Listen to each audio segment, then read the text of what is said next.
Para você ver que, às vezes, a gente está tão preocupado em fazer ciência de dados, em falar sobre ter tecnologia, que em muitos lugares no mundo, a gente precisa do básico na saúde e na segurança.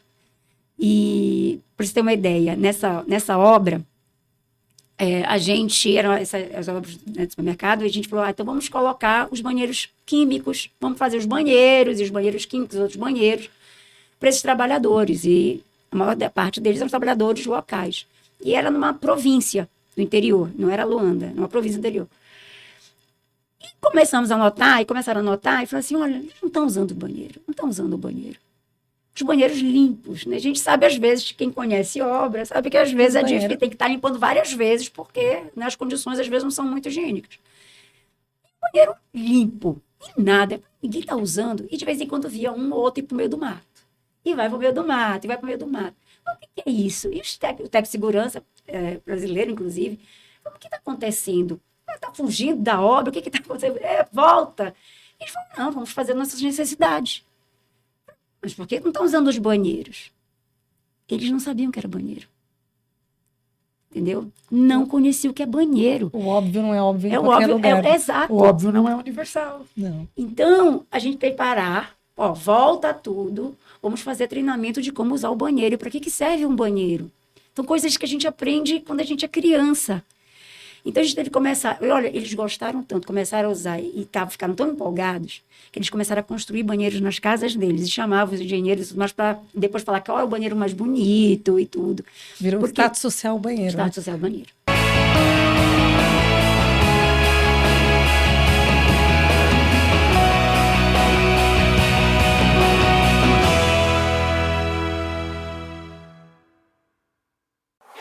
O nosso propósito é tornar o mundo um lugar mais seguro. E é essa missão que move nossos mais de 4.300 associados em cerca de 140 países.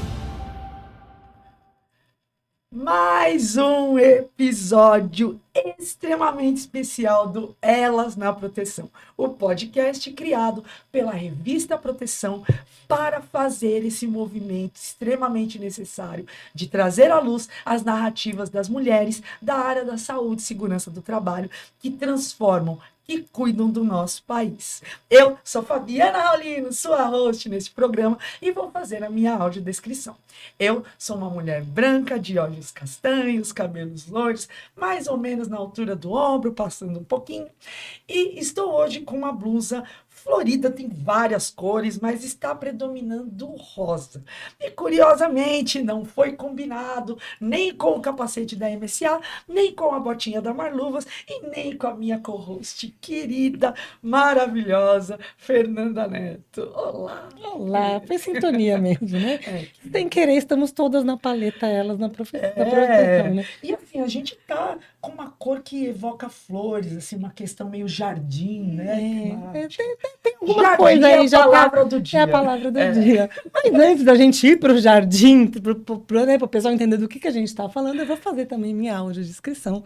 Eu sou uma mulher branca, de cabelos castanhos, olhos castanhos, uso óculos, estou de acessórios, brincos, colar, anéis prata, uma blusa rosa, né, para entrar na paleta e para entrar nessa coisa aí florida, jardim, enfim, que hoje acho que nós vamos ter aí muitas flores. Aliás, são muitas flores mesmo, porque pensa numa mulher multi. Somos mulheres multis, mas essa eu admiro, cara. Ela faz muita coisa. Pois é. E muita coisa de impacto, sabe? Secretária da Comissão Internacional de Saúde Ocupacional. Diretora da PMT. Médica. Higienista, professora. MBA na Exalc de Data Analytics, amiga. Eu que estudo IA, quando eu olhei... Eu tô com medo de quando vocês começarem a conversar, eu ficar boiando. Amiga...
E de verdade, gente, ScienceData.ai, co-founder, eu já pensei assim, meu novo sonho é conhecer Ó, essa mulher. bom, sei que você já queria fazer também, pisa no break, aí que você faz muita coisa. Muitas startups. Muitas startups, já quer mais uma Amiga, startup? Nossa, agora mais uma nosso startup. hub. Agora a gente elevou, porque chegou ela, doutora Adriana Jardim. Eita coisa boa! Gente, aliás, valor agregado, você que quer patrocinar o nosso programa, olha quem a gente trouxe. É sobre isso, Brasil. Doutora, que prazer O receber. prazer é todo meu estar aqui com vocês hoje, né, falando, conversando sobre o Elas na Proteção. Então, da primeira vez que eu assisti, já fiquei, né, antenada, ligada nessa dupla dinâmica. Então, estamos aqui para tentar contribuir um pouquinho, para contar um pouquinho da história, para falarmos aqui sobre saúde, né, sobre proteção, não só das mulheres, mas, né, dos nossos trabalhadores. E muito obrigada pelo convite novamente. Para mim, ó, de coração. A gente que agradece um espacinho nessa agenda tão cheia, Pois é, né? generosa. É uma honra poder ter Mas isso encaixado. eu brinco que eu consigo fazer isso, né? Por isso que eu dou muito parabéns para as mulheres que estão aí fazendo, que tem dupla, tripla jornada aqui em casa, com o marido, né? Ou esposa, com filhos. Eu falo assim, foi uma opção de não ter filhos, eu falei, por isso que eu tenho tempo. É isso. Eu também né? não E o marido tive. compreensivo também, que Tem que também ter. acho que ele é tão workaholic quanto eu. Então, Pois é. Você é também isso. não teve. Então, combinou. Você também não teve, mas eu deleguei meu filho pro meu marido. Ele está lá Eu com ele. não tive filho, meu marido é programador, então ele não vai perceber que eu não tô entendendo. É Ele vai isso. perceber O quando eu meu é chegar. físico nuclear, também data scientist. Então, Viu? ele está ali no É, mesmo minha filha. nível. É isso. Ali. Então, ele está super... A cara da família. ele está sempre ali muito, né, feliz. Quando eu falo assim, vou dar aula, ou tem um trabalho. Então, ele está sempre, né, ali, assinando embaixo, juntos, né? Bom, já me abriu 15 portas. Tem mais, mas ok. Bom, vou pedir, doutora, uma coisa muito desafiadora. Muito Opa. desafiadora. Que é a sua audiodescrição. Porque para descrever esse espetáculo, assim, a gente tinha que trazer Louis Vuitton, a gente tinha que trazer, sabe, Dolce. Só Dolce. Que isso, gente, não é tudo Sabe? isso, não. Olha, porque de verdade É uma diva ela da elegância. apareceu e do nada o spot da luz focou. Porque foi muito poder, sabe? Assim, até o laço, a alfaiataria. Lançado o desafio. Então, minha autodescrição, né? Sou uma mulher branca, loira, estou com cabelos presos, com um laço branco, uso óculos douradinhos, finos, estou com um tailleur, né? Com uma calça e uma blusa branca com detalhes em preto, em risca de giz, e um sapato preto e branco, apesar de não estar aparecendo, e portando alguns anéis e um relógio. E brincos, né? A palavra tailleur É de uma elegância, né? não foi dita neste programa até o presente momento. Né? Então, risca de giz. Nós Tailleur, também risca de giz. nós não tínhamos budget, então a gente queria aproveitar esse momento para agradecer a MC. Nossa, patrocínio. E a Marluvas, porque senão, obrigada, Revista Proteção, com esses altíssimos investimentos, assim, obrigada pelo calendário. Assim, no primeiro momento, a gente tinha uma caneca, estou aumentando, e agora com a Adriana Jardim, eu tenho certeza que nós teremos uma vinheta muito maior na abertura do nosso programa. Muito bem, vamos lá, patrocinadores, aqui, ó, E, Elas na gente, Proteção. Eu vou começar super na contramão. A gente sempre começa pela trajetória, mas acho que consegue esperar um pouquinho, porque senão eu vou ficar muito agitada. Doutora Adriana, teu marido físico nuclear. Eu estou estudando computação quântica. Ele também. Vou colocar vocês dois para Já conversar. nasceu a startup, pronto. Acabei de mandar um artigo. Pelo amor de Deus. Atualmente, ele já está indo no pós-doc, está na UFRJ, está na Econofísica, né? Terminou, ele foi se especializar, fazer um outro doutorado, agora já em Astrofísica. Agora Ai, no meu pós-doc, Deus. assim, agora Fala na pra Economics. ele que eu acabo as minhas palestras E- com a frase do Carl Sagan. Vou colocar vocês em contato, porque ele está estudando também computação É quântica. isso, é agora, isso aí. doutora. É o agora, futuro. É agora que eu derrubo as Big Tech. É isso. Físico nuclear e eu aqui querendo falar que a gente não tem inteligência artificial por causa de data center. Tá resolvido. Isso, Tá resolvido. antimatéria, Brasil. Vamos nessa. Gente, aproveitem enquanto eu estou aqui. Agora a gente acabou de ligar o timer. Eu vou me mandar, eu vou com o marido da doutora. Não convido mais a Adriana. Vai levar o Já era, já levou o povo. Adriana, querida, você quer essa energia deliciosa aqui? Vou deixar um agradecimento especial à minha amiga Fernanda de lhe convidar. E, poxa vida, que sorte que demos.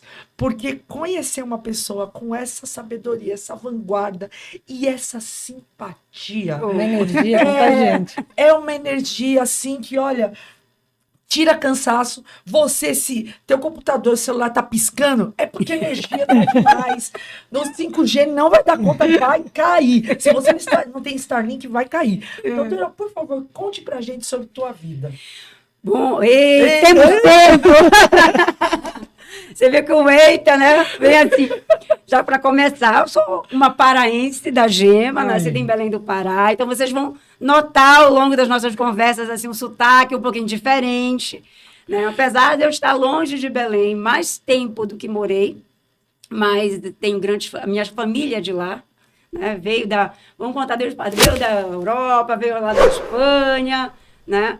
Mas tenho uma família muito querida, né? Ali que continua lá no Pará, parte dela. E marido também paraense, e viemos para cá, para São Paulo, para fazer... Eu não ia entrar na medicina do trabalho, hein? Fui levada para a medicina do trabalho. A gente nunca vai direto para a medicina do trabalho. Vim para fazer cirurgiã pediátrica. Olá. Né?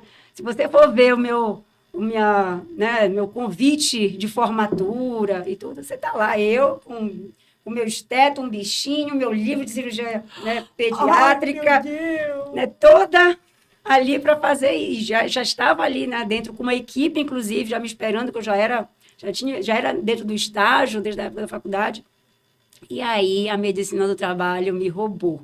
Eu falo que foi um dos momentos mais difíceis na minha vida, porque eu estava na residência e eu tive que decidir se eu continuaria para a residência para fazer a cirurgia pediátrica, eu estava no servidor, e quando eu comecei, aquela coisa do médico, começa assim, você não quer fazer aqui, você trabalha na medicina, periódico, quer fazer um periódico aqui, não? E eu assim, o que é isso? Né? Aí que a gente é isso, fisgado. né? Vem aqui, e era um colega também, que também fazia cirurgia, mas que estava como médico examinador numa clínica. Ele disse, você não quer ir? Eu falei, mas tudo bem, mas o que eu vou fazer? Não, você vai examinar os trabalhadores. São os pacientes, você vai examinar se tiver algum problema ou não. Tá bom, e onde é que eu vou examinar? Eu não tenho tempo. Eu já começava daí, eu não tenho tempo. Não tem problema. 5 da manhã, 7 da manhã, das tem 5 às tudo 7. em tudo quanto é horário, 5 às 7, era cozinha industrial. Então, para quem conhece esse mundo da cozinha industrial... É a primeira vez que a piada... O que você faz? O que você faz da meia-noite às 6? Dá periódico. Periódico, isso aí.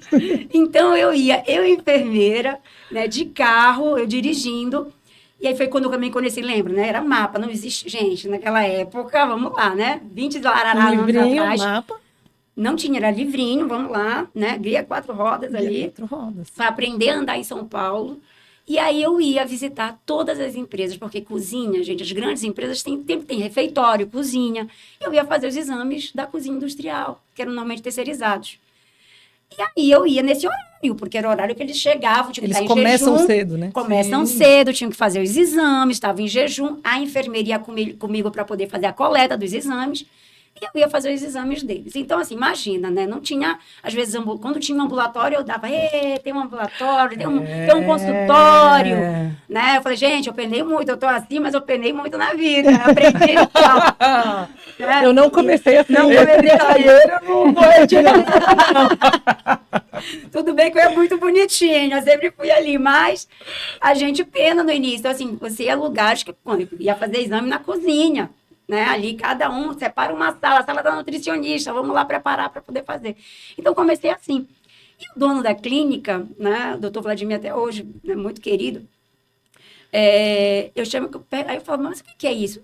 E a gente sabe que até hoje em dia existe uma deficiência nas faculdades de medicina, né, na universidade, de se falar em saúde e segurança do trabalho para os futuros médicos. E isso, gente, a medicina do trabalho, para quem não conhece, é uma especialidade médica.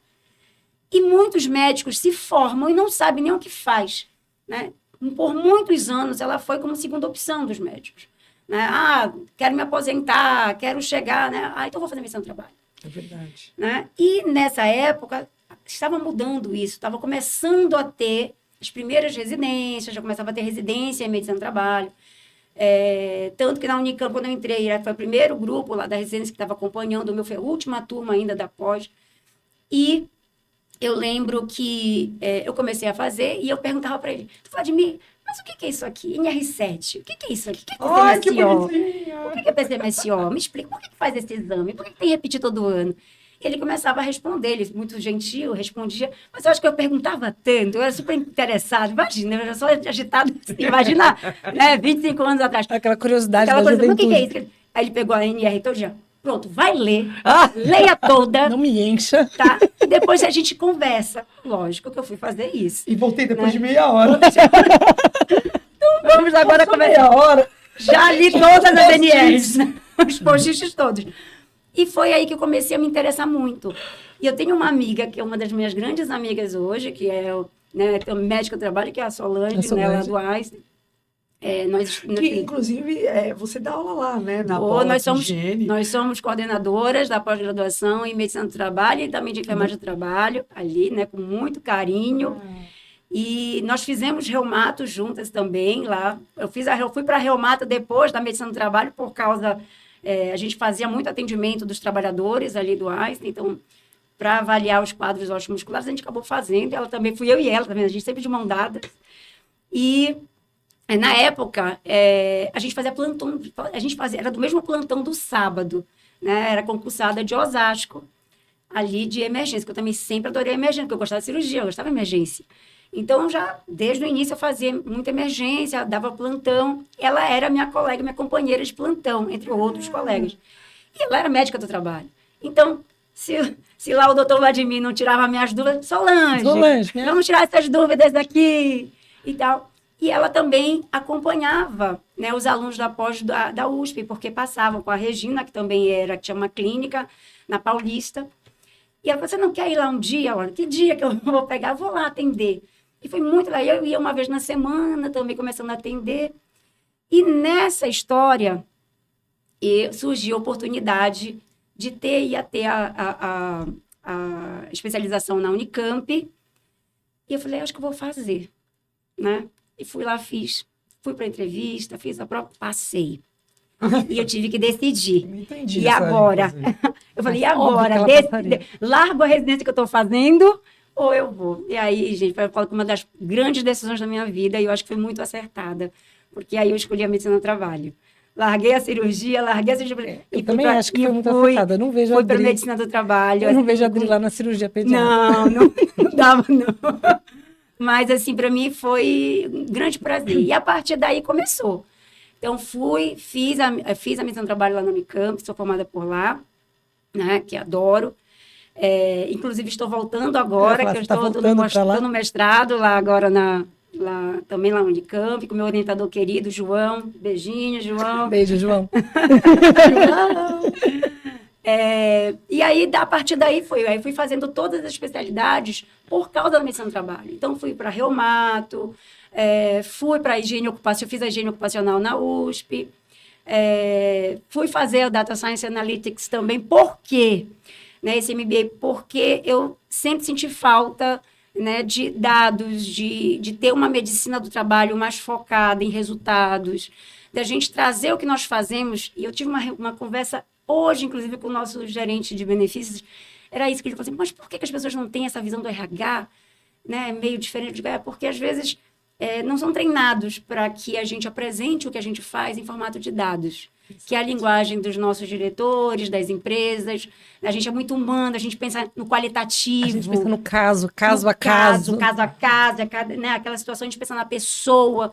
A gente não pensa muito em números ali. Né? A gente quer resolver, a gente quer resolutividade, mas sempre muito pensar em números. E minha cabeça, talvez por influência do marido. Ah, talvez. Talvez. Talvez Eu só sei o que é Python, Pandas, Tableau. É isso. Por causa da data storytelling, por causa do maridão também, que trabalha com isso, com É analytics também. isso. Então, assim, foi trazendo muito esses dados, e assim, no dia a dia, para trazer, mostrar um pouco mais do nosso trabalho e trazer efetividade. Olha, por que a gente está fazendo isso? Porque isso dá resultado. Isso me ajudou muito na minha vida. Eu acho que hoje eu consigo muitas coisas e consegui desde orçamento e projetos, desenvolver projetos, porque a gente aprende a trabalhar a nosso favor. Então, todas essas especialidades, tudo que passei na minha vida foi para que me dê embasamento, subsídio, para que eu consiga, né, atingir os meus objetivos. Eita, espetáculo de pessoa. Que, aliás, gente, a gente vai ter que sair daqui e ir num ortodontista. Que a gente tá sorrindo. TM vai travar hoje. A pessoa dá uma tremida aqui, quando ela tá cansada. Falei, meu Deus, eu tô sorrindo há 20 gente não tá minutos. travando, né? Que pessoa deliciosa. Ela é uma delícia. Adriana, e realmente você foi para os dados, para conseguir traçar essas narrativas. Isso é raríssimo, né? Porque em saúde e segurança a gente tem muita invisibilidade disso. É isso, mas eu acho que eu tive muita sorte, lógico, a gente passa por várias empresas, mas eu acho que eu tive muita sorte de ter equipes, que não sou só eu também, não é só o marido, mas assim, de ter equipes e empresas que eu trabalhei que tinham essa visão. Então, eu sempre trabalhei, na minha vida, uns 15 anos dentro da construção pesada. E isso, inclusive, morei na África durante 3 anos. Fui para passar 1 ano, morei 3, que gostei tanto. Mulher, conte! Não, deixa isso pro quadro. Você já vai chamar já? Ai, vai perder o fio. Será? Precoce pra caramba. Muito cedo. Não, deixa ela continuar contando que tudo ajudou. Amiga. A gente guarda a África aqui, ó. Segura Da ela. África, tem muita Tô história segurando da a África. Puxa vida, pelo amor de Tem muita Deus. história da África, legal. Deixa ela assim, voltar, que ela diferente. trabalhava na construção Isso, pesada. então, Então, fui para a construção. Não perca. Antes, assim, a gente estava sempre em indústrias, muitas indústrias em Campinas. Uma delas, inclusive, era a Dupont, que era, né, do grupo Coke, que comprou a parte de tecidos da Dupont. Então, tudo que você via, nylon, tactel, suplex, era tudo delas, assim. Então, eles eram também, né? Eu falo assim, hoje, a segurança do trabalho, ela veio muito do que a Dupont Tem uma fez referência também, uma na referência Dupont. muito Opa. grande. Beijo, Taivec. patrocina nós, hein? Né? Então, lá era muito interessante, porque assim, eu aprendi a fazer um bom programa de proteção respiratória, de conservação auditiva, a fazer o certo. Então, ali, para mim, foi uma escola. E foi no meu início de carreira dentro da medicina do trabalho. Então, assim, eu aprendi certo, eu comecei certo. Acho que foi isso, sabe? Começar certo, começar com uma boa equipe, uma equipe muito preparada, muito técnica, muito, assim, que trabalha dentro da lei e que faz o correto, né? E lá, inclusive, eu até brinquei, hoje em dia as pessoas até ficam assim, porque lá nós tínhamos indicadores para acompanhar acidentes fora do trabalho. A gente avaliava acidente ocorrido com você, aí você foi brincar com o filho, caiu da bicicleta. Vai sentar você, o seu líder, segurança, emissão do trabalho, e vamos avaliar o que aconteceu com o seu acidente fora do trabalho. Isso é um indicador. Então, era um outro passo, assim. Então, imagina, você começar assim. É um conceito além muro que a gente está buscando Isso, ainda, que já tá existia lá, há né? muito tempo. Então, assim, para mim, para todos os lugares que eu fui depois, tentei trazer um pouquinho nesse meu aprendizado. Então, passei por lá, fui para a construção, entrei na construção pesada mesmo, que eu adoro, que eu falo que é ame ou deixo. Eu sou da turma né? do deixo. Eu sempre brinquei que não era meu perfil. Trabalharia, mas nunca foi meu perfil. É isso. Assim, olha, apesar de você me ver assim, gente, eu sou uma pioa. Não, Assim, de ir para... Eu quero conhecer tudo, eu quero ver tudo, eu quero que me explique. Conheço todas as soldas, vejo tudo, porque eu gosto de entender o que está fazendo. Então... Eu entendo de babados e capacetes. E capacete, isso aí, isso aí. Soldas, Eu entendo de escarpão e de bota da E Malu. de bota da E Malu. bota da Malu, isso aí. E adoro bota da Malu. Olha lá, e rosinha. Hein? Rosinha ainda por cima. E aí foi nessa... Aí passei 3 anos lá, então... E foi assim, uma experiência muito grande. Foram mais de 45 tipos de obras que você imagina, de tudo que você imagina ali. Então, era para passar 1 ano, passei 3. Depois, quando eu voltei para o Brasil, fui para a refinaria da Petrobras, lá na Abreu e Lima, lá em Pernambuco, onde eu passei lá 5 anos, que também foi uma outra escola, que era construção, que está voltando agora, inclusive, Sim. né? E ali foi uma experiência, assim, fantástica. Foram 5 anos da minha vida, também, mas de muito estresse. Imagina. Que era ter muito risco. Só passaram 45 mil trabalhadores, mais ou menos, por ali. O pico de 14 a 15 mil trabalhadores, ao mesmo tempo, dentro da obra. Eu tinha uma equipe de mais de 100 pessoas só da saúde, com vários ambulatórios. Eu tinha 13 médicos, 2 ortopedistas. Por Não, isso, eu já estou estressada. Já estou Era estressada. Muitos dados. Mas assim, Tô aqui pensando como é que dorme, pensando nisso. isso. A mulher inventou o Big Data. Ela inventou. Entendeu? Inventaram a nuvem depois dela, que ela falou que seria necessário. Vários. Mas, isso que eu acho interessante, por quê? Porque essa empresa, né, da construção que eu fui, ela tinha muita visão, assim, era cultura mesmo de saúde e segurança. E lá eu já trabalhava os indicadores de saúde, assim, tinha sistema de indicadores de saúde. A gente participou, por essa empresa, a gente participava da construção do e-social ali, do sistema do e-social. Foi criado um sistema próprio para a empresa, sabe assim, então não foi comprado, não tem, né, eu não vou falar nome comercial Sim. aqui, que a gente mais sabe, mas assim, foi criado um da empresa, então a gente sabia, assim, tudo desde o início. Então, todos os indicadores de saúde que as pessoas estão começando a trabalhar, já eram feitos isso. Então, tudo já digitalizado, automatizado. Na minha equipe, eu tinha um administrador financeiro dentro da minha equipe que me ajudava a fazer. A gente briga hoje ainda para ter um, né, para entenderem por que você precisa de um desse na sua equipe. Sabe? Então, assim, eu já tinha naquela época ali. Então, isso foi me ajudando muito. Aí, lógico, depois eu fui para um projeto de submarinos da Marinha, né? Primeiro grande projeto do Brasil. Só coisa normal. Você sabe que eu gosto de desafio. Isso. Não, isso conta um pouquinho só. Submarinos. Submarinos. Gente, você sabe que o Brasil ele nunca tinha feito submarinos. Ele sempre comprava submarinos, tem, né, ali no Rio de Janeiro. E aí o Brasil fez um acordo, né? Nesse caso foi com a França, porque outros ali, por exemplo, a Alemanha é proibida, se não me engano, durante 100 anos, uma coisa assim que não pode, por causa da guerra, ele não pode mais produzir nenhuma arma, né, que seja bélica. E aí, quem topou fazer com o Brasil, na época, foi a Marinha. Então, a tecnologia toda dos submarinos veio da Marinha. Tem coisas que eu não posso falar muito, gente, porque senão eu vou presa. A minha prisão é especial, assim, é o dobro do tempo, né? Mas eu posso falar algumas coisas da saúde. Inclusive, esse projeto também foi excelente. A gente ficava ali na Ilha da Madeira. E a Marinha do Brasil, ela é maravilhosa, inovadora. E ali era a Marinha, o governo brasileiro, né? Tínhamos a empresa brasileira também ali que cuidava, que era também um aporte, e mais a DCNS lá, que era da França, que representava a França. Então, nós tínhamos também lá submarinistas, marinheiros ali dentro, mas também os contratados pela empresa, né? Que era a Itagüí Construções Navais.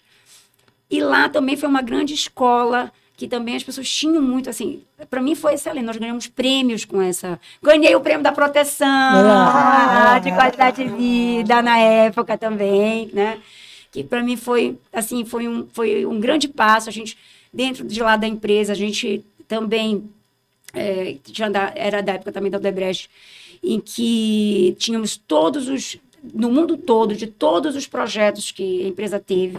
Foi também uma empresa, nesse ano isso aí foi em 2017, mais ou menos, foi 2017, foi por essa época. E a gente chegou a ganhar com o melhor prêmio mundial também de saúde e segurança pelo projeto que foi feito. E lá era muito interessante, porque a gente teve que aprender tudo do zero. Tudo do zero. Imagina, o Brasil nunca tinha feito submarino. E aí eu falava assim, como médica, quais são os riscos? Ninguém sabe, né? Como é que faz o submarino? né? Então, a gente teve que entender, ele é muito diferente, assim. O principal tipo de atividade é solda. E aí, por isso que eu falei que eu tive que aprender solda. A gente escolinha de solda ali. Ai, Tanto que hoje um dos melhores soldadores, que tem os melhores soldadores, eu falo assim, com categoria, os melhores soldadores vêm de lá. Eles são exportados, Olha vão só. emprestados para a França. Porque são Caramba. muito bons. E tem uma mulherada muito boa. Porque as mulheres, gente, as mulheres lá de 10 a 0 anos na solda. E a solda para um submarino é o que faz, é o que é necessário. Por quê? Imagina você não soldar direito, né? O submarino, ele é feito em partes. Como se você separasse, como se fosse um...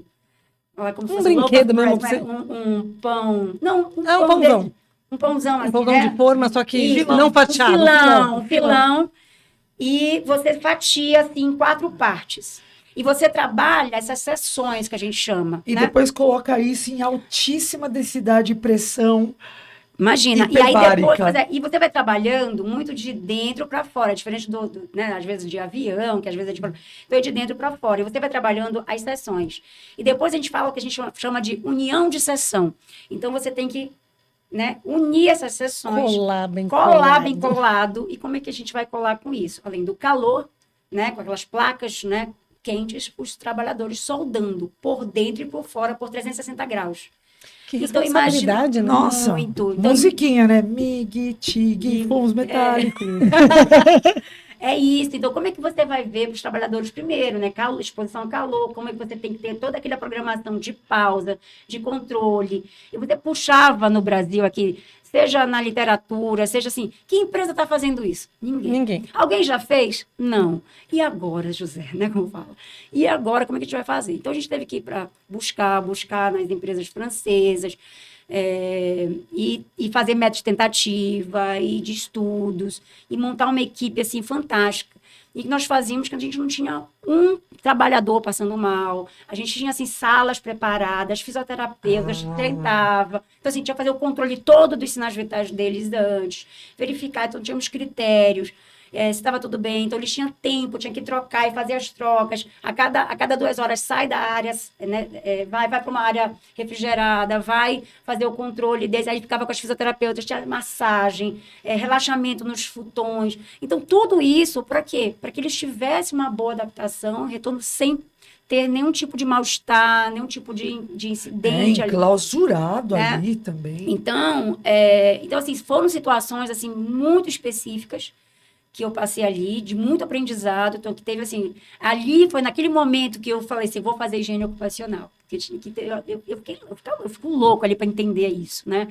E foi um momento muito interessante que foi Fez da higiene, bom, anexo 6 da NR15 eu já não preciso mais. Bora pros próximos. né, aprender tudo, então, e ali a gente também teve uma aproximação muito grande com os auditores fiscais do trabalho ali do Rio. Por quê? Porque eu falei assim, né, eu participo de uma ONG, na realidade, ali como diretora médica, né, de inclusão, que é a Rede Incluir, no Rio de Janeiro, que é muito forte, que eles dão suporte, eles também têm um apoio lá do Ministério do Trabalho, com os auditores. E aí eu fui e falei assim, não, nós temos que fazer um programa interessante. Eu falei assim, aqui dentro E lá a diretoria era muito aberta aos programas de qualidade de vida, de bem-estar. E eu falei, então vamos fazer. Então nós fizemos toda a preparação. A empresa era toda preparada, era linda, toda preparada para a inclusão verdadeira desses trabalhadores. E aí eu fui para o Ministério, eu falei, eu quero falar com os auditores, vou falar, o que eu posso fazer para melhorar e tal. E eu comecei a me aproximar de todos. Tanto é que a empresa na época, virou empresa modelo do Ministério, né? E eles iam fazer visita e eles falavam mesmo assim nas reuniões, olha, é de verdade, não é, né, para inglês ver, não é algo aqui só para cumprir cota e nada disso. É de verdade que eles iam, eles entrevistavam, e chegavam lá, entrevistavam.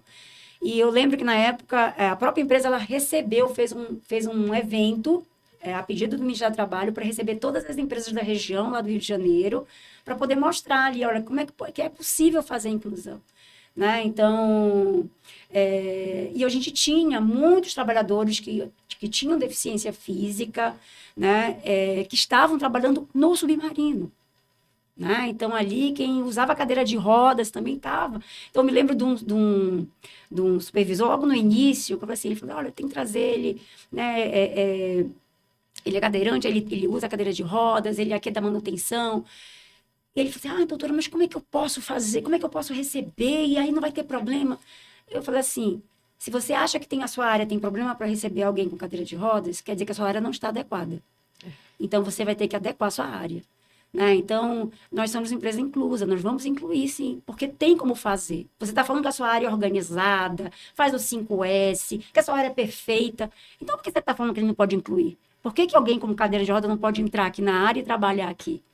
Aí, é verdade, então, pois é. Então, olha, você está né? Não está muito adequada a sua fala ali do que acontece. Então, eu vou entender que a sua área não está legal. Ele, não, então vamos. Aí ele falou assim, tipo, não é verdade. Então, vamos fazer. Porque ele tinha orgulho da área dele. Então, vamos fazer. E trouxe. Né? Nós tínhamos mesas que tinha... Né? Então, tudo não era preparado para receber. Então, foi assim, eu acho que também foi um outro aprendizado, né? Muito interessante para que a gente consiga, assim, mesmo com uma situação que era um grau de risco 4, uma empresa... Sim. Imagina, gente, uma empresa de submarino, era muito arriscado, né? Era muito risco. E adequar a empresa toda para isso, né? Então, tinha, dentro da área de TI, tinha uma trabalhadora que tinha deficiência visual, bilateral, não era monocular, bilateral. E ela era o apoio técnico para os trabalhadores. Então, se você tinha um problema no seu computador, você chamava ela. Ela ia lá na sua área. Então, e na primeira vez que a gente trouxe, mas como vai vir alguém da TI que não enxerga? Que não enxerga? Eu falei, não tem problema. Ela tem capacidade. Ela sabe o que ela está fazendo. Ela sabe o que ela está fazendo, ela tem capacidade. E a gente tem todos os gadgets, tudo que a gente possa fazer para adequar. E uma das coisas que eu aprendi com ela tem blog, ela é blogueira, né? E que eu aprendi com ela, assim, às vezes a empresa se preocupava tanto, e foi uma coisa, os líderes dela, todo mundo, não, temos que adequar, precisa fazer isso. E ela falou assim, não precisa, é só conversar comigo para saber se precisa ou não. Porque eu que vou ser impactada, eu que preciso aqui. Então, às vezes, você vai trazer algo que eu não vou nem usar, ou que eu não vou precisar. A gente vai querendo adivinhar a necessidade alheia. A necessidade é dela, então ela vai dizer o que ela precisa. Né? Então, isso para mim também foi um grande aprendizado da época. Então, assim, a conversa tem que vir antes da compra, né? Sempre. É isso, né? Então, sempre, né? Não é gentileza oferecer uma solução. Não, eu acho que é dever da empresa, para começar, né? Então, assim, independente, eu falo assim, da condição da empresa, ela tem meios de adequar, né? E a gente conversa com o trabalhador com uma coisa mais simples, que é o que a gente, às vezes, deixa de fazer. A gente quer fazer milhares de programas maravilhosos. E eu falei, vocês conversaram com o trabalhador para saber se ele quer isso? Então, agora dá. Eu só ia fazer o link com a entrevista que a gente fez com a Loredana, que trouxe uma frase muito boa sobre isso mesmo, né? Nada sobre nós sem nós. Não dá para se fazer nada para alguém se você não incluí-la nessa decisão. O que eu preciso trazer para uma pessoa que não enxerga? Não sei, pergunta para ela. Eu avisei você que a Loredana é uma fábrica de frases de efeito. Ela entra na nossa mente. Tá aqui, ó, nunca jogue xadrez com Loredana. Ela entra na mente. Mas depois de tanta história, acho que agora cabe a gente trazer de volta, talvez, a África, né? Para não se perder. Não, se a gente deixar abrir... Tem mais assunto. Ela fala, Adri, tem muita história. A gente não vai... A gente está só na metade do caminho. Mas a gente vai aproveitar essa pausa, então, para chamar esse quadro, que é o quadro Conta Pra Gente. Que você conta pra gente uma história curiosa, interessante, de impacto. Não precisa ser nada grandioso, não, Adri, mas alguma coisa que você queira compartilhar com a gente, que você acha que faz sentido e que pode servir também de exemplo para quem está ouvindo a gente. Então, vamos chamar a vinheta do Conta Pra Gente.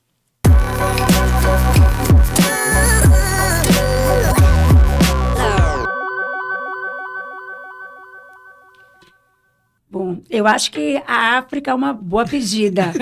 Tive muitas e muitas histórias lá, como eu falei, gente, eu gostei tanto, que era para passar um ano, passei 3. Por escolha mesmo, assim, Dri? Por escolha. Que legal. Por escolha. Assim, eu não entendo a logística. Porque geralmente quando a gente vê na cabeça que vai expatriar, né, por um determinado tempo, triplicar. Tudo bem que eu vim a cada 2 meses, né? O marido foi muito compreensivo. Eu sabia que ainda era noivo, mas ele foi super compreensivo, assim, porque para mim, como eu falei, eu gosto de desafio. Então, brilhou, na hora que eu recebi o convite, brilhou meus olhos. E não é só isso, acho que é isso, é fazer a diferença. Então, eu tinha que ter propósito. que é o que acho que está faltando muito aí hoje no mercado, Sim. né? O que você quer fazer? O que se pretende, né? Qual é o seu objetivo? E eu estava numa época que eu queria, assim, meu propósito era fazer a diferença na vida das pessoas, né? Por isso que eu estou, inclusive, na empresa atual, que o propósito da empresa que eu estou hoje, só um gancho Sim, rapidinho, claro. é usar a nossa energia, porque eu estou numa empresa de energia, que é usar a nossa energia para mudar a vida das pessoas. Isso me ganhou, né? Quando eu fui convidada para essa empresa atual que eu estou hoje. Mas, na época, eu queria fazer a diferença, assim, falei, poxa, o que eu estou, como médico de trabalho, o que eu posso fazer? E era um projeto, eu falo muito assim, o que eu vou fazer? É o feijão com arroz? Não. Você vai ajudar, né, a criar ajudar a criar as áreas de saúde de lá, né, de Angola, que era Angola primeiro. E acho que tinha mais uns 3 anos que tinha terminado a guerra, e falei assim, olha, estamos refazendo tudo. Então, na época, já tinham expatriados, chegou até 4.000 expatriados brasileiros, mas estava assim, reconstruindo o país todo. E logo quando eu fui, um dos projetos era a construção de centros de distribuição, e era a primeira cadeia de supermercados do país, né? Que era o nosso super. Era bem assim, nosso super, né? Que era bem português. Então, e era para fazer isso. Então, a intenção era construir ali mais de 20 supermercados. Então, tinha um período de 1 ano, porque eu ia passar 1 ano. Construção de supermercado, para quem não conhece, é super rápido. Então, assim, 2 meses, 3 meses, já está com o supermercado preparado. E nessa época, essa empresa, ela era responsável tanto pela construção dessa cadeia de supermercados, que era do governo, quanto também pela operação, porque eles não sabiam operar supermercado. Então, eles também tinham operação. Então, eu fui para montar o setor médico, toda a estrutura, criar o PCMSO, que não existia lá não tinha legislação específica, era muito pouca legislação com relação à saúde ocupacional, não tinha médico do trabalho, então os médicos estavam voltando, então qual era a intenção? Eu ia ficar temporariamente lá em cima 1 ano, preparar as equipes de saúde, então eu ia levar enfermeiro, tudo, mas que era para preparar a equipe local. Os médicos estavam voltando do pós-guerra, né? Então, eu tive médico do trabalho, e eles fizeram em Portugal, ou na África do Sul, teve uma que veio de Cuba. Então, assim, eram de vários lugares, teve outra que estudou no Brasil. Então, eram vários lugares que eles vinham, que eles estavam fora, né? E que eles queriam vir de volta para Angola, né? Para sua família, e assumir. Eles tinham medicina do trabalho, feito fora. Não tinha especialidade, então lá para trabalhar, assim, tem que ter o RQE, como aqui. Não tinha nem medicina do trabalho. E aí a intenção era adaptá-los ali, né? Então a gente usava muito da legislação brasileira, tinha a legislação local. Ajuda o idioma. Ajuda. Mas eu falo para você que no primeiro dia que eu estava lá... Mas não é igual, né? Não é igual. Eu falo assim que no primeiro dia, gente... Assim, eu falo inglês, falo outras línguas. Então, mas no primeiro dia que eu fui, para você adaptar, eu já tinha costume com a língua de Portugal. Mas lá tem a sua diferença, né? E minha mania, que eu gosto de ir para farmácia. Então, não tem aquelas farmácias lá. Então, tinha umas farmacinhas locais ali. Eu falei, deixa eu ver o que tem de remédio. Deixa eu pedir uma outra. Me leva numa farmácia dessa.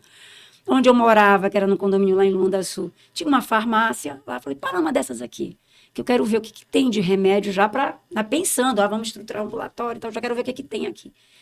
E eu comecei a conversar com ele, em português, com o vendedor, e o vendedor falando, né, bem assim, eu não entendendo, e ele também não me entendendo. E aí a gente começou a falar, vamos falar inglês. Assim, speak English? E aí começamos a falar inglês, que nem eu não entendi o português dele, ele não entendia o meu português. Então, eu tive que ter o meu período de adaptação, né? Mas hoje, para mim, né, eu entendo... Ouvido, tive até carta de motorista, carta de condução, até carta isso. Carta de condução, não é de motorista. Ali, né, ali na época, porque a gente chegou, era um pós-guerra, então eu falei assim, não vá sair depois das 18 horas, né, porque ali ande sempre com seus documentos, você vai andar, você vai andar, era a senhora doutora vai andar com o motorista, tinha lá, e tudo, para não vamos ficar saindo. E aí a gente vai acostumando, né? Acostumou tanto que, né? Que ficou. Que fiquei. E numa dessas idas, e a história, né? Que eu acho muito interessante. Então, além de construir tudo, lá tinha muito programa social.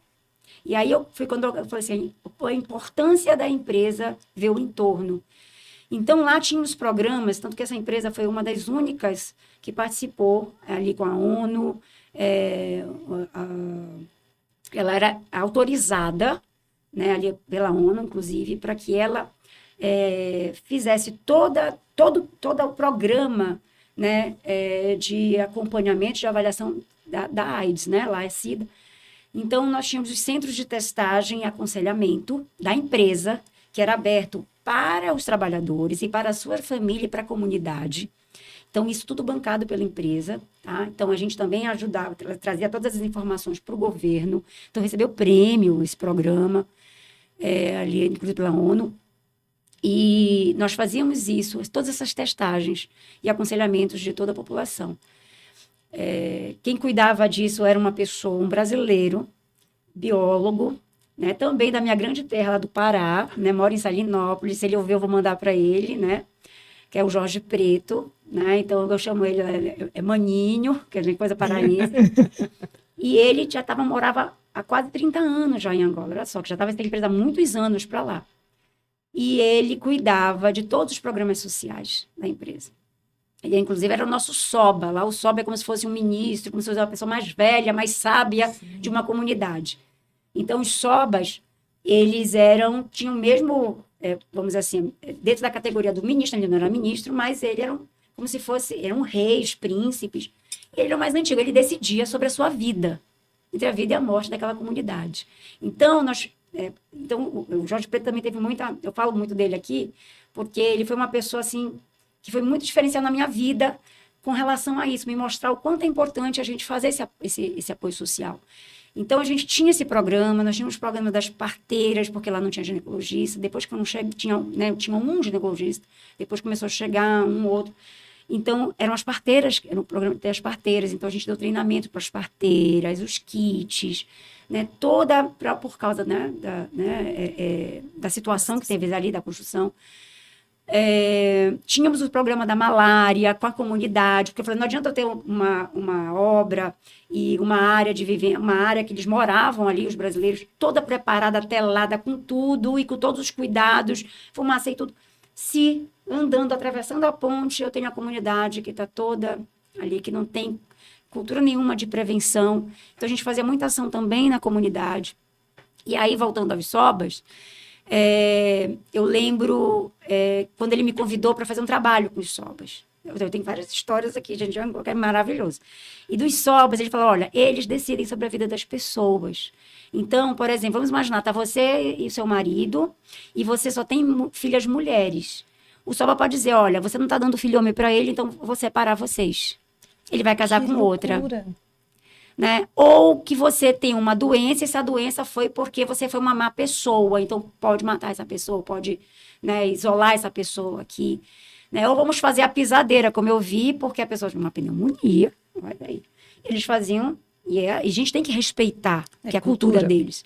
E fala, não vai fazer a pisadeira, que deixa a pessoa no chão, vai pisar na costa da pessoa para ver se tira os maus espíritos, se vai isso.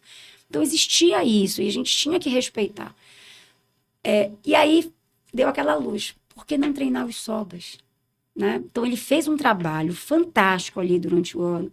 E aí eu fui uma das convidadas a falar de saúde para os SOBAs. Eu tenho fotos disso, maravilhosas, assim, todos eles com seus chapéus. Você olhava, assim, aquele chapéu de príncipe, sabe, com as roupas... Você olhava até, né, de um ponto de vista, olhava assim, meu Deus, será que estão fantasiados? Mas eles, assim, sabe, com aquele garbo, aquela elegância... Alguns militares, alguns deles, né, príncipes, outros ali. O símbolo é importantíssimo. É isso. E aí, fomos para a sala de aula com esses SOBAs para treinar esses SOBAs. Eu fui falar de HIV, de tuberculose, do cuidado sobre concepção, né, assim, por quê? Porque eles tomam as decisões. Então, eles precisavam estar letrados nos assuntos de saúde e os básicos. Por que precisa lavar a mão? Por que não pode fazer xixi e cocô no meio da rua? Né? E eu tive uma situação dessa na primeira vez que eu andei que era um motorista que andava comigo, porque para vocês terem uma ideia da situação, as pessoas faziam às vezes na rua. E eu lembro que esse motorista meu, assim, eu estou emendando uma história na outra já aqui, hein? E eu estava na carrinha, a caminhonete, ele parou do nada. Eu falei, o que a gente vai fazer? Parou? Aí ele saiu, quando eu vi, eu olhei para trás, ele estava lá, né? Abriu a calça, pá, fazendo xixi no meio da rua. Eu falei assim, aí ele voltou, eu falei assim, ô fulano, né? Por que você parou para fazer xixi na rua? Por que você não aguardou? A gente já estava no meio do caminho para chegar, né, no escritório. Por que você não aguardou para chegar no escritório? Ele falou, mas senhora doutora, não tem casa de banho. Estocar aqui, né, vontade, parei para fazer. Não tem casa de banho na rua.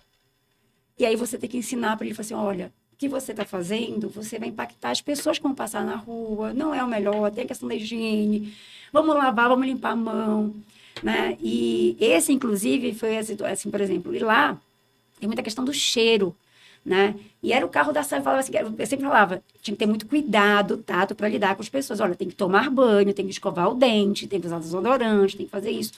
Porque muitos não tinham costume disso, né? Seja pela condição financeira, ou o costume mesmo cultural. E a gente foi aprendendo que o cheiro era cultural, né? O cheiro era cultural. E aí eu falava, olha, aqui é a carrinha da saúde. Então, nós temos que, né, mostrar que nós somos higiênicos, nós temos que tomar banho, estar sempre bem, né, trajado. E aí eu pedi para ele, tem que, nós damos os kits, né, de shampoo, condicionador, sabonete, desodorante, e começamos, tem que usar. E ele começou a usar. Passou uma semana, ele veio para a gente pedindo demissão. Mas eu falei, mas o que aconteceu? Você não está gostando? Ele falou, não, senhora doutora. Minha esposa, ela falou que eu não estou mais cheirando a homem. Que eu cheiro a defunto. Olha só, porque ele estava usando desodorante. Ele falou, não, vou, né? Entre o trabalho e a esposa, eu fico com é uma boa escolha. É uma boa escolha. Aí, lógico, a gente falou, não, tudo bem. Então, vamos mudar você de área. Vamos para outra área. Você vai ser motorista em outra área, alguma coisa assim e tal. Né, mas não vai perder seu emprego, não vai pedir demissão. A gente conseguiu remanejar e tudo, mas para você ver, né, o quanto que é a cultura ali. Então, a gente precisava educar as pessoas. Então, a educação primária, de níveis, assim, eu até falei, essa história que eu vou falar agora, chegava nesse nível, eu falei no nosso jantar do Dia dos Médicos, eu tenho isso gravado lá na PMT, que foi também uma outra história que marcou muito, para você ver que, às vezes, a gente está tão preocupado em fazer ciência de dados, em falar sobre ter tecnologia, que em muitos lugares no mundo a gente precisa do básico na saúde e na segurança. E, para você ter uma ideia, nessa obra, a gente, eram as obras, né, do supermercado, e a gente falou, então vamos colocar os banheiros químicos, vamos fazer os banheiros e os banheiros químicos, os outros banheiros, para esses trabalhadores. E a maior parte deles eram trabalhadores locais. E era numa província do interior, não era Luanda, numa província interior. E começaram a notar, e falaram assim, olha, eles não estão usando o banheiro. Os banheiros limpos, né? A gente sabe, às vezes, quem conhece obra, sabe que às vezes é difícil, tem que estar limpando várias vezes, porque, né, as condições, às vezes, não são muito higiênicas. Banheiro limpo, e nada, ninguém está usando, e de vez em quando via um ou outro ir para o meio do mato. E vai para o meio do mato, Então, o que é isso? E o técnico de segurança brasileiro, inclusive, o que está acontecendo? Está fugindo da obra? O que está acontecendo? Volta! Eles falam, não, vamos fazer nossas necessidades. Mas por que não estão usando os banheiros? Eles não sabiam que era banheiro.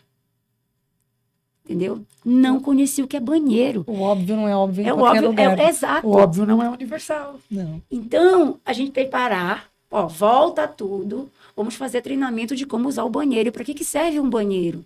São coisas que a gente aprende quando a gente é criança. Então, a gente teve que começar... Olha, eles gostaram tanto, começaram a usar e ficaram tão empolgados que eles começaram a construir banheiros nas casas deles e chamavam os engenheiros e tudo mais para depois falar qual é o banheiro mais bonito e tudo. Virou um status social banheiro. Status social banheiro. Né? Mas para você ver que você pode ser, sim, um agente modificador, né? Onde você esteja. Eu acho que a gente precisa ter olhar ampliado, né, para o que a gente faz. E... quando eu fui para lá, para trabalhar na África, foi para isso, para me abrir os olhos. Para fazer eu vou trazer algumas frases agora. Fazer efeito. Fazer o mais com menos, né? De apoiar as pessoas, de tentar ser mesmo um agente modificador, da gente levar saúde e segurança para esses trabalhadores. Então, e de aprender a conviver com o diferente. Né? Então, isso acho que Para mim foi muito bom, foi aquele momento que eu estava precisando mesmo. Por isso que eu fiquei 3 anos lá, porque tinha tanta coisa bacana, né? Porque a gente vai aprendendo. E quando deu os meus 3 anos, eu falei, já é hora de voltar, né? Porque eu já tinha, né, dado o meu melhor, aprendido o que eu pude aprender, né? E eu falei, então, agora eu preciso, porque também eu sempre fui uma pessoa muito voltada para a educação e para o aprendizado. Na época da Odebrecht eu aprendi, a gente aprende pelo trabalho e para o trabalho. Então, ali eu aprendi pelo trabalho. E eu precisava depois voltar para aprender para o trabalho. Então, voltar para fazer mais especializações, me atualizar, né? Que a gente precisa. Doutora Adriana. Você viu que a gente tá muda aqui, né? Eu até babei E assim, enquanto eu bebi água. Eu estamos vi. conversando há 1 hora. Não, e parece que nem começamos ainda. Sim, Eu falei que ela é primeiro. incrível. E eu vou pedir licença até para quem está nos assistindo, porque não falarei de religião. Não é isso.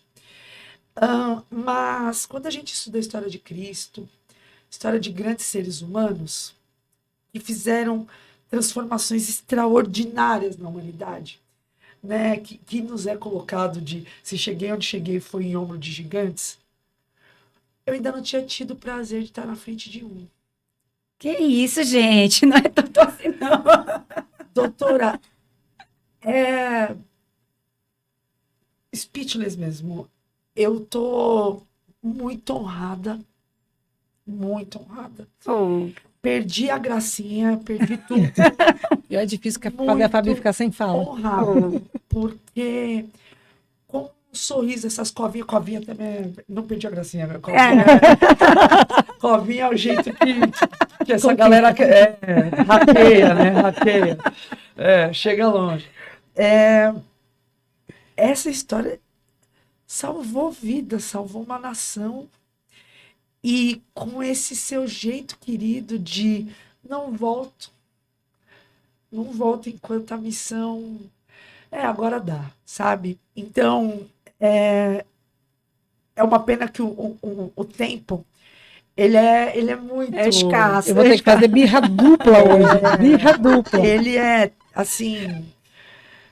Mas, realmente, é com esses suspiros, são com essas reticências que eu agradeço demais a senhora trazer para a gente o quão simples é fazer grandes transformações quando você tem esse coração puro e esse propósito gigantesco. Falar que eu estou usando a minha energia para transformar, que slogan, né? Fortíssimo. A palavra energia, teu marido físico nuclear, né? A palavra energia é uma das mais fortes, porque hoje a gente está tendo a grande sorte de não ter barreira geográfica para as pessoas chegarem até as suas ideias, por causa dessas mídias, sim. Então, somos multimediáticos agora, as pessoas conseguem legendar a gente e ter as suas ideias registradas. Que sorte do Elas na Proteção de eternizar essa história, que sorte a nossa poder levar para as pessoas, e com certeza elas estão sentindo sua energia de longe, porque a gente está aqui quase explodindo. Que bom, gente, porque assim, a intenção, a gente poderia ficar assim a noite toda, uma tarde 2, toda, 3 uma manhã horas, toda. A gente 4 horas. tem plano de fazer um retiro de 3 dias. Falando, porque assim, são muitas histórias, e eu gosto de histórias. falar, gente, se deixar, eu gosto de falar, eu e a Alex juntos, né? Quem não conhece o Alex é um colega, que os dois falam ali, a gente fala demais, não dá para botar os dois juntos, mas porque assim, são muitas histórias.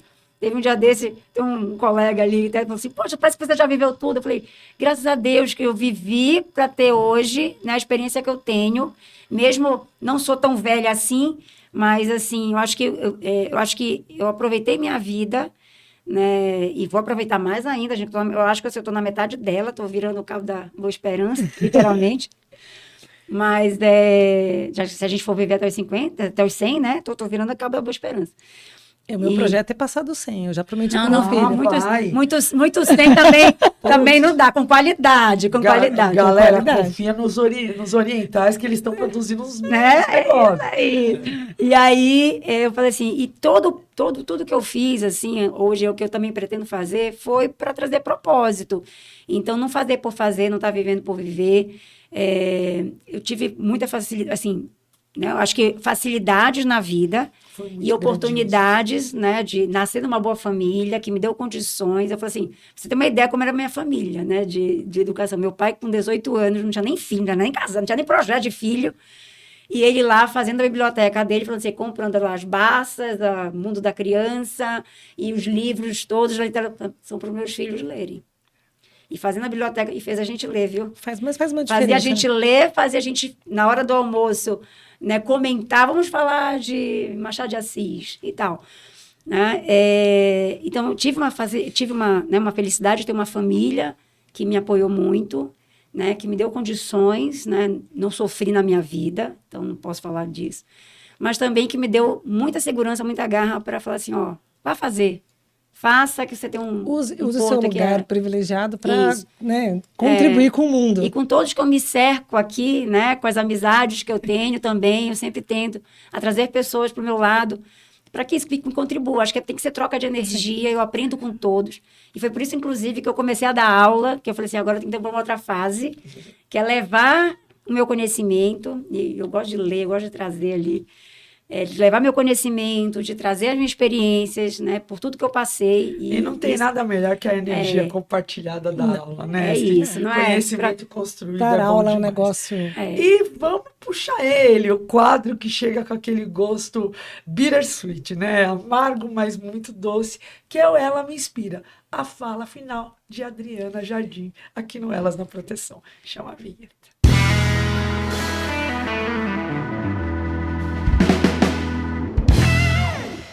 Vou pegar aqui um... Não vou chorar, não vou chorar. Não! Abana os olhinhos. Não! Isso, né? Eu queria ficar aqui mais algumas Não. horas. Tem muita história. Bom, tem muita história, gente. Vamos lá, falas finais. Vamos começar aqui falando, eu acho que o que eu posso trazer para vocês, assim, de deixar aqui como, talvez, de fala de esperança, né? Lembrar que eu gosto da questão de nós sermos agentes modificadores, né? E falando de quem trabalha na prevenção, seja os médicos do trabalho, os engenheiros, os técnicos, os enfermeiros, todos que estamos ali, né? A gente precisa, sim, ser agente modificador e fazer sempre, né, sair um pouco não só ser técnico, que eu acho que a gente tem um papel de ser técnico, mas também de ser humano, né? Que a gente nós temos um papel social muito importante e as decisões que a gente toma, elas vão influenciar outras pessoas, a vida das pessoas. Então, não é só o consultório, não é só o escritório, não é só... Então, você está trabalhando com as pessoas. Então, acho que a gente não pode esquecer disso, né? Que tudo que a gente faça, né? Tudo que a gente vai fazer na vida, ou ser contratado, eu sempre falo que você tem que... Né? Você tem regras, leis que você tem que regir, mas pensar sempre na ética, né? Na moral, né? Nos requisitos legais para quem está dentro dessa área, mas pensar principalmente que no centro tem a pessoa. Então, a gente tem que saber que nós vamos, né, nós temos que ser agentes, mas para modificar para melhor a vida dessa pessoa. E, para finalizar, eu gosto de uma... Eu até trouxe para não esquecer, gente, minha memória depois das Covid, apesar de vacinada, que sou pró-vacina. Pois é, eu tô querendo fundar um clube já. A gente vai ficando com a memória. Mas eu tô agora com as técnicas de escrever. Eu boto tudo no papel. É até bom, a gente era uma ignorância de genialidade. Mas não, eu gosto que eu trago exatamente que é a inspiração sobre a paixão do trabalho. E apesar de tudo que falo do Steve Jobs, ele tem seus prós e contras, mas ele era também uma pessoa apaixonada pelo que ele fazia. Ele teve um discurso dele de Stanford que ele fez, né, de formatura, lá em 2005, se não me engano, que ele traz uma frase que eu também levo para a minha vida e passo para vocês, que a única maneira de fazer um excelente trabalho é amar o que você faz. Se você ainda não encontrou, continue procurando. Não se acomode. Que lindo. Stay foolish. Stay hungry, isso aí. E é assim. Muito obrigada, doutora Adriana Jardim. Que honra tão grande. Minha. Que honra, assim, foi um Honra presente. nossa, foi. Foi um presente ouvir sua história.